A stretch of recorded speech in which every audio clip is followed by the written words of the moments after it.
What are your strengths and weaknesses? Sir, ये सबसे चूतिया सवाल है सर। सबसे पहले तो स्ट्रेंथ है ही नहीं। In English, please. I'm telling you. Why will I tell you my weaknesses? मैं आपको अपने स्ट्रेंथ वीकनेस के नाम पे बताऊंगा। जैसे English. I am a perfectionist, मैं वर्कोहॉलिक हूँ, मैं इनोसेंट। English. बैंक क्या लौड़े, क्या इंग्लिश इंग्लिश इंग्लिश लगा रखा है बे। 4 साल का था मैं जब मेरे पापा जबलपुर में किसी हलवाई के यहां काम करते थे। खुद तो कभी स्कूल गए नहीं, इसलिए अपनी गांड घिस घिस के मुझको स्कूल में भर्ती करवाया। अब कहने के लिए तो वो इंग्लिश मीडियम स्कूल था, लेकिन साले हमारे टीचर लोग खुद हिंदी में बात करते थे। हमारे स्कूल के लड़के एक दूसरे से यो व्हाट्स अप डॉग ऐसे बात नहीं करते हैं। क्या भौंक रहा है तेरा लंडा आजकल है, ऐसे गले मिलते हैं। किसी तरह रट्टा मार मार के 10th तक पहुंचे तो पता चला कि जिंदगी में सफल होने के लिए एक ही तरीका है, और वो है इंजीनियरिंग। सब यही कहते थे, माँ बाप, टीचर लोग, गली का वॉचमैन भी हमसे पूछता था, और भैया कैसी चल रही है आपकी तैयारी? भग बेंचो, तुमको क्या करना है?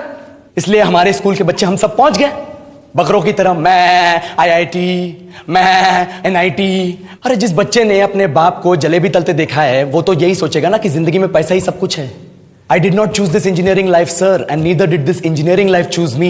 It was shoved down my throat by my teachers while my hands were tied to my back by my friends and my parents watched in silence.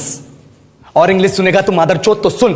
10th के बाद 2 साल लग गए इस कॉलेज में घुसने के लिए, कोचिंग में निकाल दिए। ना कुछ खेले ना कुछ सीखे, और 2 साल बाद जब यहां पहुंचे तो पता चला कि बड़े शहरों के कॉन्वेंट स्कूल के पढ़े बच्चे जब अंग्रेजी में बात करते हैं तो मरे हुए फूल भी खिल उठते हैं। आहा, हवा में ऑक्सीजन की मात्रा बढ़ जाती है इनकी अंग्रेजी सुन के। और पूरे कॉलेज की लड़कियां इन इंग्लिश स्पीकिंग लड़कों को अपना जीवनसाथी.com मान चुकी है। तुझे क्या लगता है?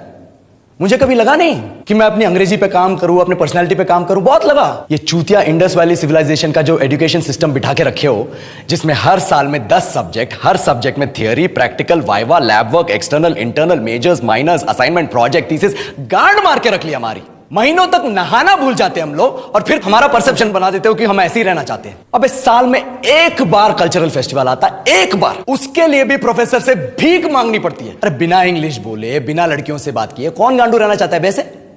पर टाइम कहां है कुछ सीखने के लिए? लगे पड़े हैं कोडिंग सीखने, 3 लैंग्वेज सीख रहे हैं, अलग अलग इंग्लिश छोड़ के। लेकिन जब प्लेसमेंट्स की बात आई तो सबको एप्टीट्यूड चाहिए, पर्सनैलिटी चाहिए, इंग्लिश स्पीकिंग चाहिए। It is not that we can not speak English, sir. We are just very conscious of our diction and our pronunciation, and we are not confident to speak in front of anyone else. If the curriculum was a little bit diverse, if the engineering colleges in our country focused on our all round development instead of functioning like a goddamn factory that is just mass producing robots by killing their dreams and handing out degrees, I would not be sitting here in this pointless HR interview, the likes of which exist only in our country.